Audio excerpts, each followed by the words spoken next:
Hello दोस्तों, अपना YouTube channel NK study point में आप लोग का हार्दिक स्वागत करता हूं। आशा करते हैं कि आप लोग सब ठीक होंगे, स्वस्थ होंगे। आज मैं रीजनिंग का प्रैक्टिस सेट 6 लेके आए हैं, जो आरपीएफ का पूछा हुआ क्वेश्चन है। ठीक है, जो आने वाले एग्जाम में, जो भी एग्जाम होगा, चाहे रेलवे का हो, आरपीएफ हो, ठीक है, उससे रिलेटेड मतलब उससे प्रीवियस ईयर का क्वेश्चन को हम लोग लेके आए हैं। देखते हैं क्वेश्चन क्या है इसमें। ठीक है, तो क्वेश्चन नंबर 1 में देखिए, कह रहा है कि अदालत का न्याय तो विद्यालय का क्या है। ठीक है, एनालॉजी टेस्ट का है। क्या अदालत न्याय से संबंधित है तो विद्यालय किससे संबंधित है। अदालत में क्या होता है, अदालत का काम है न्याय करना। ठीक है, तो विद्यालय का काम क्या है, अदालत का काम है न्याय करना, विद्यालय का काम है शिक्षा प्रदान करना। विद्यालय आदमी कहा जाते हैं शिक्षा ग्रहण करने के लिए, अदालत कहा जाती है, अदालत उसको न्याय मिलता है। लड़ाई झगड़ा हो गया, अदालत जाएगा तो उसको न्याय मिलेगा, लेकिन विद्यालय जाता है आदमी शिक्षा ग्रहण करने के लिए। ठीक है, यानी विद्यालय क्या हो जाएगा आपका शिक्षा। ठीक है, दूसरा क्वेश्चन कह रहा है कि निदान, चिकित्सक, बीमार, इलाज, स्वास्थ्य लाभ को सार्थक क्रम में सजाना। ठीक है, तो सार्थक क्रम में सजाएंगे तो सबसे पहले क्या होगा, इसमें कोई बीमार पड़ेगा, बीमार पड़ा है, बीमार कहाँ जाएगा, चिकित्सक के पास जाएगा, चिकित्सक के पास जाएगा, चिकित्सक उसका उपाय खोजेगा, निदान खोजेगा, क्या किया जाए इसका। निदान के बाद उसका इलाज शुरू करेगा, उपाय के बाद उसका इलाज क्या देना चाहिए क्या नहीं, उसको इलाज शुरू करेगा, और इलाज के बाद उसको स्वास्थ्य लाभ मिल जाएगा। इलाज के बाद उसको स्वास्थ्य लाभ मिलेगा। यानी सबसे पहले इसमें क्या आया, 3 आया, उसके बाद 2 आया, उसके बाद 1 आया, उसके बाद 4 आया, उसके बाद 5, यानी 3 2 1 4 5, 3 2 1 4 5, इसमें 3 2 1 4 5 ऑप्शन नंबर बी है, इसका ऑप्शन नंबर बी है। ठीक है, फिर चलते हैं नेक्स्ट क्वेश्चन की ओर। ठीक है, यदि a बराबर 5, b बराबर 6, c बराबर 7, d बराबर 8 हो तो 16 5 27 29 9 22 23 कौन सा शब्द बनेगा। ठीक है, तो देखिए इसमें सबसे पहले लिखा है a बराबर कितना लिखा है 5, कैसे लिखा है, इसमें 4 बढ़ा दिया। ठीक है, इसमें भी 4 बढ़ा दिया, इसमें भी 4 बढ़ा दिया, इसमें भी 4 4 4 प्लस कर दिया गया, इसमें भी 4 बढ़ा दिया, इसमें भी 4 बढ़ा दिया, इसमें भी 4 बढ़ा दिया है, इसमें भी 4 बढ़ा दिया है। ठीक है, 4 4 बढ़ा के अंक को लिखा गया है। अब इसमें देखना है कि हमको इसमें अंक दिया गया है 16 5 27 29 9 22 23। अब इसमें अंक दिया गया है, तो अंक को इसमें लिखा गया था अक्षर से 4 बढ़ा के। अब हमको लिखना है अंक से अक्षर लिखना है, तो अंक से जब अक्षर लिखना है तो उसको क्या करना है, 4 कम कर देंगे। तो 4 जब कम कर देंगे, 16 में 4 भी आएगा तो कितना होगा, 12 हो जाएगा। 12 में क्या आता है जी, L आता है। 5 में 4 कम कर दिए, 1 आएगा, 1 में क्या आता है, A आता है। 27 में 4 कम कर दीजिए, 24, 24 में क्या आता है 24, 27 में 4 कम कर दिए 23 हो जाएगा। 23 में क्या आता है W। 29 में 4 कम कर दिए 25, 25 में क्या आता है Y। 9 में 4 कम कर दिए 5, 5 में क्या आता है जी, 5 में क्या आता है आपका E आता है, E लिख दीजिए। 22 में 5 4 कम कर दीजिए, 18 में क्या आता है R आता है। ठीक है, 23 में 5 कम कर दीजिए, 23 में आपका 5 कम कर दीजिए तो आपका आ जाएगा 22 में 5 कम कर दीजिएगा तो कितना हो जाएगा, 4 कम कर दीजिए, 18 4 22 पार हो गया। 23 में अगर 4 कम कर देते हैं तो कितना हो जाएगा, 23 में 4 कम कर दीजिए तो 19 हो जाएगा, यानी R 19 हो जाएगा, यानी S हो जाएगा। कितना हो जाएगा, S। ठीक है, तो LAW YERS होना चाहिए। टीचर है, लवर है, अच्छा 1 2 3 4 5 6 7 गो है, लेकिन यहाँ पे 6 समय दिया हुआ है, 3 4 3 7। ठीक है, 3 4 3 7, ठीक, इसमें वो छूट गया है, यहाँ पे S होगा। ठीक है, S में छूट गया है। तो अब देखिए LAWYERS, किसमें LAWYERS, ऑप्शन नंबर बी।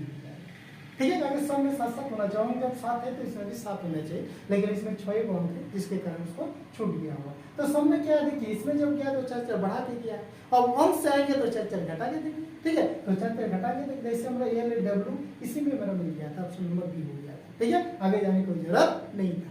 ठीक है, फिर देखिए AT को 20 लिख रहा है, BAT को 40 लिख रहा है, तो कहना है कि कैट को क्या लिखा जाएगा। ठीक है, AT को लिख रहा है 20, BAT बैट को लिख रहा है 40, तो कहना है कैट को क्या लिखा जाएगा, कैट को क्या लिखा जाएगा। तो सबसे पहले इसमें देखना है कि 20 लिखा कैसे, T आता है 20 में, A आता है 1 में, 20 से 21 होना चाहिए, जोड़ने पे घटाने पर 19 आना चाहिए, यानी इसको क्या क्या है, गुना कर दिया है, गुना करने पर ये देखिए इसको भी अगर 20 और 3 23 होना चाहिए, लेकिन ये 40 लिख रहा है, जोड़ा नहीं है, गुना किया है, 2 गुना 1 गुना 20, 20 दूनी 40, इसको भी हम लोग गुना कर देंगे, 3 इंटू 1 इंटू 20 यानी 20 किया कितना हो जाएगा 60, 60 ऑप्शन में है क्या है, option number D, this question का है। ठीक है, फिर चलते हैं नेक्स्ट क्वेश्चन की ओर। करें वर्ष 2008 के कैलेंडर कब रिपीट होगा, ठीक है, यानी वर्ष 2008 का कैलेंडर को हम पुनः कब यूज कर सकते हैं, ठीक है, सेम डे सेम आपका सब मिलेगा, वो कब रिपीट होता है वो हम लोग कैसे निकालते हैं कॉन्सेप्ट। देखिए सबसे पहले इसमें क्या करते हैं, ईयर को क्या करते हैं, ईयर को 4 से डिवाइड करते हैं, ईयर को क्या करते हैं 4 से हम लोग डिवाइड करते हैं, 4 से डिवाइड करते हैं ईयर को, तो ईयर जो भी रहेगा उसको क्या करेंगे 4 से डिवाइड करेंगे, 4 से डिवाइड करने के बाद अगर रिमाइंडर अगर 0 बचता हो, रिमाइंडर 0 बचता है तो वो 28 साल बाद रिपीट होगा, अगर रिमाइंडर अगर 1 बचता हो तो वो 6 साल बाद रिपीट होगा, अगर रिमाइंडर 2 या 3 बचता हो तो वो 11 साल बाद रिपीट होगा। ठीक है, तो इसमें रिमाइंडर 4 से डिवाइड करेंगे तो 4 से पूरे भाग देने की जरूरत नहीं है, 4 का कॉन्सेप्ट क्या है कि सिर्फ 2 अंकों ही डिवाइड किया जाता है, जैसे 0 8 4 से डिवाइड पूरा पूरी काट जा रहा है, रिमाइंडर 0 बच जा रहा है, तो ये कैलेंडर कितने साल बाद रिपीट होगा 28 साल बाद रिपीट होगा, 6 2 3 यानी 2036 में 2008 का कैलेंडर को हम लोग पुनः यूज कर सकते हैं। 2036 है क्या, ऑप्शन नंबर ए। ठीक है, अगर 1 बचता था रिमाइंडर तो वो 6 साल बाद रिपीट होगा, अगर 2 बचता या 3 बचता 4 से डिवाइड करने के बाद ईयर को तो हम लोग 11 जोड़ देते हैं, यानी 11 साल बाद वो कैलेंडर पुनः रिपीट होगा। ठीक है, फिर देखिए कह रहे दीवार घड़ी में समय 38 बज रहा है तो घड़ी का कारण वास्तविक समय क्या हो रहा है। एक क्वेश्चन है कि एक दीवार घड़ी में समय जब देखते हैं हम लोग, एक दीवार घड़ी में समय 38 बज रहा है तो घड़ी का एक दीवार घड़ी को दर्पण की सहायता से, एक दीवार घड़ी में एक दीवार घड़ी में दर्पण की सहायता से देखने पर, ठीक है क्वेश्चन छूट गया है, एक दीवार घड़ी में दर्पण की सहायता से, दर्पण की सहायता से देखने पर, ठीक है, दर्पण की सहायता से देखने पर, ठीक है क्वेश्चन इसमें छुटा हुआ है, करे एक दीवार घड़ी में दर्पण की सहायता से देखने पर समय 8:30 बज रहा है, ठीक है, तो घड़ी का एक्चुअली वास्तविक समय क्या होता है, एक दर्पण लगा हुआ है, उस दर्पण की सहायता से जब हम घड़ी के समय को देख रहे हैं तो हमको 8:30 दिखाई पड़ रहा है, तो एक्चुअली घड़ी में वास्तविक समय क्या हो रहा है, यानी सही समय क्या हो रहा है, तो इसके लिए ट्रिक्स क्या है, इसके लिए ट्रिक्स हम लोग क्या आपको 11:60 से इसको घटा देना है, यानी 12 बजे से इसको माइनस कर देना है, जो भी समय दिखाई पड़ेगा, तो 8:30 दिखाई पड़ा उसको घटा दीजिए, तो हो गया 3, यानी 3:30 घड़ी में वास्तविक समय कितना हो रहा था 3:30 हो रहा था, लेकिन उसको जब हम लोग दर्पण की सहायता से देख रहे हैं तो हमको 8:30 दिखाई पड़ रहा है। ठीक है, तो कह रहे घड़ी का वास्तविक समय क्या है 3:30, ऑप्शन नंबर सी इस क्वेश्चन का राइट आंसर। ठीक है, नेक्स्ट क्वेश्चन, अंग्रेजी वर्णमाला को विपरीत क्रम में लिखा जाए तो कह रहा है दाएं से 11वें अक्षर का दाएं 7वां अक्षर कौन सा होगा। देखिए कोडिंग डिकोडिंग का आ गया क्वेश्चन।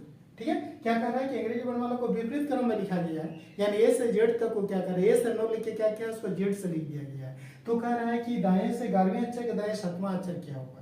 तो जब भी इस टाइप का क्वेश्चन रहेगा तो क्या करना है, सेम राइट कहा जाता है, सेम डायरेक्शन करना है तो उसको माइनस कर देना है, क्या करना है 11 - 7 कितना हो गया 4, सेम डायरेक्शन रहेगा तो उसको माइनस करना है। ठीक है, लेफ्ट राइट तो माइनस, राइट राइट करना, लेफ्ट राइट तो प्लस, राइट लेफ्ट तो प्लस। ठीक है, अब जब माइनस कर देना है, माइनस करने के बाद कितना आता है, माइनस कर दिए 11 में 7 गया तो 4, 11 में 7 गया तो 4, लेकिन क्या करना है इसमें वर्णमाला को लिखा जाए तो 11वें अक्षर के दाएं और 7वें अक्षर कौन सा होगा, विपरीत क्रम में लिखा गया है, तो दाएं ओर से 11वें अक्षर के दाएं ओर 7वां अक्षर पता करना है, दाएं ओर से 7वें अक्षर, यानी उधर से जब 7वें अक्षर हम लोग गिनेंगे तो क्या होगा, 11वें अक्षर क्या होगा और उसके दाएं 7वां अक्षर क्या होगा, तो इससे हम लोग क्या बोले सेम डायरेक्शन रहेगा तो माइनस कर देना है, 11 में 7 जाएगा तो 4, दाएं ओर से 4 में कौन आता है डब्ल्यू आता है। ठीक है, लेकिन इसको विपरीत क्रम में लिखा गया है तो हमको इसको विपरीत वाला अक्षर लेना होगा। डब्ल्यू का विपरीत क्या होता है, डी होता है,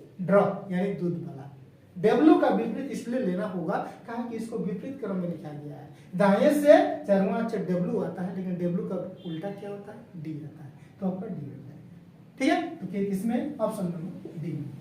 ठीक, अगर इसे पता करना है कि दाएं से 11वें वर्णमाला को विपरीत क्रम में लिखा जाता है, तो अगर विपरीत क्रम में नहीं लिखता तो दाएं से 11वें अक्षर किए आता है, दाएं से 11वें अक्षर किए आता है, अगर विपरीत क्रम में लिख दिया गया है तो दाएं से 11वें अक्षर कौन हो जाएगा, बोले उसको पता करेंगे, फिर उसको पता करने के बाद फिर उसके दाएं 7वां अक्षर जाएंगे, तब जाके यानी ए से जेड तो लिखना होगा, लेकिन इसमें लिखने की कोई जरूरत नहीं है। सेम डायरेक्शन बोलेगा, जब भी क्वेश्चन राइट राइट बोलेगा तो माइनस कर देना है, लेफ्ट लेफ्ट बोलेगा तो माइनस कर देना है, लेफ्ट राइट बोलेगा तो प्लस करना है, ठीक है, राइट लेफ्ट बोलेगा तो भी प्लस करना है, ठीक है। लेकिन एक चीज ये है कि राइट राइट कहेगा तो माइनस तो करना है, माइनस करने के बाद उसको अपोजिट अक्षर करना है, ठीक है। लेफ्ट राइट या लेफ्ट राइट बोलेगा तो माइनस, ठीक है, लेकिन लेफ्ट राइट बोलेगा तो प्लस, राइट लेफ्ट जब भी बोलेगा तो प्लस तो करना है, लेकिन फिर उसको अपोजिट अक्षर लेना होगा, ठीक है। तो इसमें अपोजिट अक्षर डब्ल्यू का डी हो गया, ऑप्शन नंबर डी, ठीक है। फिर देखिए, अगर एक व्यक्ति का मुंह उत्तर की ओर है, वो 135 डिग्री दाएं घूमता है, तो अब वो किस दिशा में जा रहा है? अब वो डायरेक्शन क्या आ गया, देखिए ये नॉर्थ साउथ ईस्ट वेस्ट है, ठीक है। वो किधर जा मुंह किया हुआ है? उत्तर की, यहाँ से खड़ा है उत्तर की ओर मुंह किया हुआ है, 135 डिग्री दाएं यानी क्लॉकवाइज घोड़े के दिशा में घूमता है, तो यहाँ से यहाँ तक कितना हो गया? 90 डिग्री। और इसको कितना चाहिए आपको? और कितना चाहिए? 90, और इसको चाहिए 45, यहाँ पे आ गया। अब इसको कितना चाहिए? 45 डिग्री चाहिए, तो 90 प्लस 45 कितना होगा? 5 9 4 13, 9 4 13 हो गया, यानी 135। खरा एक व्यक्ति का मुंह उत्तर की ओर है, वो 135 डिग्री दाएं घूमता है, तो वो किस दिशा में जा रहा है? तो दाएं घूम रहा है, तो यहाँ आ गया आपका कितना? दाएं घूमता है तो ये 90 डिग्री, 90 और 45, अभी कितने? साउथ ईस्ट में जा रहा है, ठीक है। ये आपका ऑप्शन साउथ ईस्ट होगा। तो कह रहा है कि अब वो किस दिशा में जा रहा है? तो दक्षिण पूर्व में जा रहा है। दक्षिण पूर्व किसमें? ऑप्शन नंबर से, इस क्वेश्चन का राइट आंसर, ठीक है। फिर चलते हैं नेक्स्ट क्वेश्चन की। नेक्स्ट क्वेश्चन ब्लड रिलेशन का आ गया। बी की बहन ए, सी का भाई बी, डी का पुत्र सी, डी का पुत्र है सी, तो ए का डी से क्या रिश्ता है? ठीक है, देखिए सबसे पहले क्या कर रहा है, बी की बहन ए, बी की बहन जो है ए, विकिपीडिया में बी की बहन ए है, सी का भाई बी है, सी का भाई, सी का जो भाई है वो बी है, सी का भाई, सी का भाई बी, ठीक। अब कह रहा है डी का, सी का भाई बी, डी का पुत्र है सी, डी का पुत्र है सी, डी का पुत्र है सी, ठीक है। अब कह रहा है क्वेश्चन, तो ए का डी से क्या रिश्ता है? ए का डी से क्या रिश्ता है, यानी डी ने ए को क्या कहा, डी ने ए को क्या कहा, तो डी के क्या, तीनों ये सब भाई बहन है, तो तीनों भाई बहन है, तो डी का पुत्र जब सी हुआ तो भी उसका पुत्र है, और ये बहन है यानी डी की पुत्री, डी की पुत्री है। तो ए का डी से, देखिए चीज ध्यान रखिएगा, से जहाँ पर से लगा रहेगा उससे रिश्ता पूछता है, से यानी डी ने ए को क्या कहेगा, डी ने ए को क्या कहेगा, तो डी ने ए को पुत्री कहेगा, यानी ऑप्शन नंबर सी होगा, ठीक है। अगर ये नहीं बैठा पा रहे तो रीजनिंग में ब्लड रिलेशन का वीडियो डाल चुके हैं, प्ले स्टोर में जाके आपको, आपका उसमें जाके एनके स्टडी पॉइंट को सर्च करके आपको प्ले लिस्ट देखिएगा, ठीक है। उसमें सारे आपको ब्लड रिलेशन का टॉपिक वाइज क्वेश्चन मिल जाएगा, उसको एक बार देख लीजिएगा वीडियो, तो ये तुरंत आपको देख के कॉन्सेप्ट समझ में आ जाएगा, ठीक है। फिर देखिए, वरुण जयेश से बड़ा है, दिनेश हरेश से छोटा है, सुरेश वरुण से बड़ा है, किंतु दिनेश से छोटा है, तो सबसे बड़ा कौन है? सबसे बड़ा कौन है, ठीक है। इसमें अब बड़ा छोटा की बात आ जाएगा, तो इसमें देखिए कॉन्सेप्ट क्या है, जब भी सबसे बड़ा निकालने के लिए कहता है क्वेश्चन में, तो बड़ा निकालने के लिए कहता है तो छोटा वाला को काट देना है, वो छोटा बोलेंगे तो बड़ा वाला काट देना है। तो बड़ा अब छोटा को कैसे हम लोग कटअप कर देंगे छोटा को? तो देखिए क्वेश्चन क्या है, वरुण जयेश से बड़ा, वरुण जो है जयेश से बड़ा है, तो छोटा कौन हो गया जी? जयेश, जयेश से बड़ा। दिनेश हरेश से छोटा है, तो दिनेश भी किया, दिनेश हरेश से छोटा है, हरेश से छोटा। सुरेश जो है वरुण से बड़ा है, सुरेश जो है ना वरुण से बड़ा है, यानी वरुण भी किया, वरुण भी गया, किंतु दिनेश से छोटा है, किंतु दिनेश से छोटा है मतलब सुरेश भी किया। जो भी छोटा आ रहा है उसको खत्म कर दीजिए, ठीक है। और एक बार जो काट गया उसको जहां जहां उस नाम का रहेगा सब काट जाएगा।